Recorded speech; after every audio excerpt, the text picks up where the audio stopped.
We're out at an abandoned cemetery in Flagstaff today with my daughter and her partner, and I didn't even know that this little cemetery existed in Flagstaff.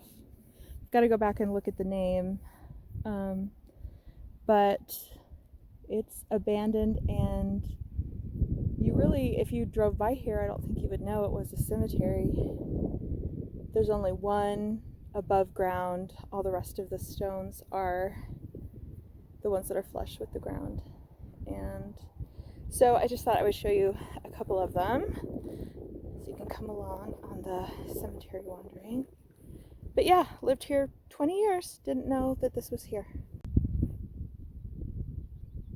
Alright, so this section has some more baby graves. We've taken a lot of the dirt off of them, and it's windy, so sorry if there's a lot of wind noise. But this one was almost completely covered.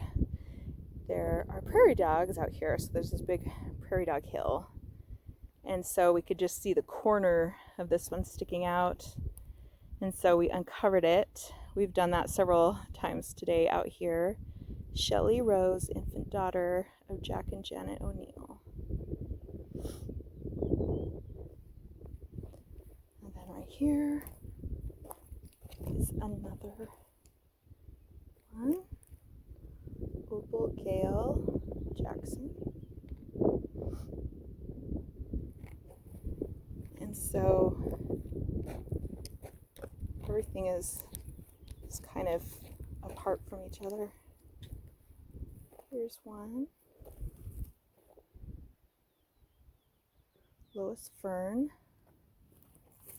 And then this one is just right below it, so we're trying to figure out why so close. Someone else. Maybe that's just a marker. Maybe he's not buried there. There's a couple over here. These two just have the little burial markers. And this one has a little gate around it for a baby.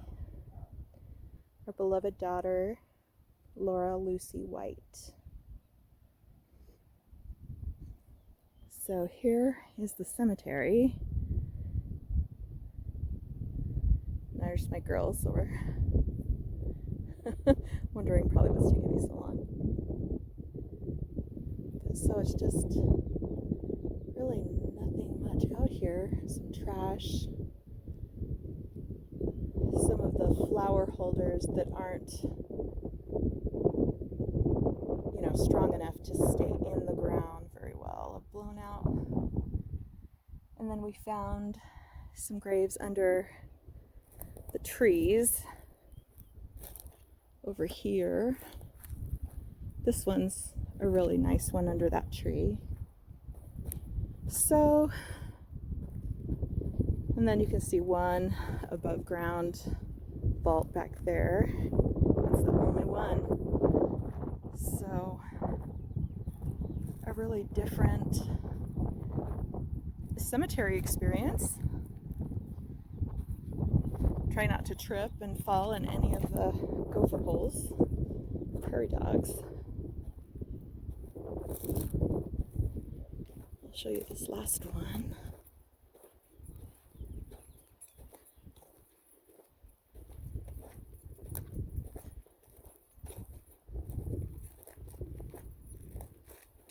So there's one pine tree.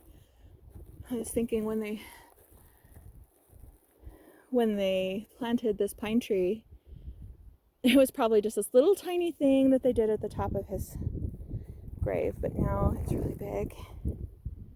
And it says, our beloved Richard Lee McCormick, 1965, 1978. It's just a teenager.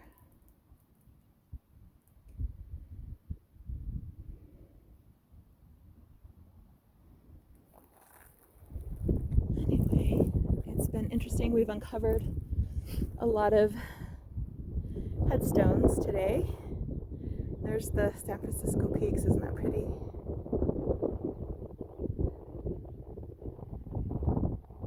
There's lots of graves. I think they said there was more than 100 people buried here, and we've probably cleaned off 20 graves. So I'm just wondering if they're under dirt and mud because it's abandoned and no one takes care of it anymore.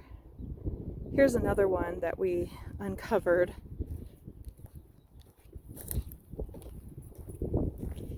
We figured that it had to have a marker because it had these 4 little flags, which turned out to be little wind turners.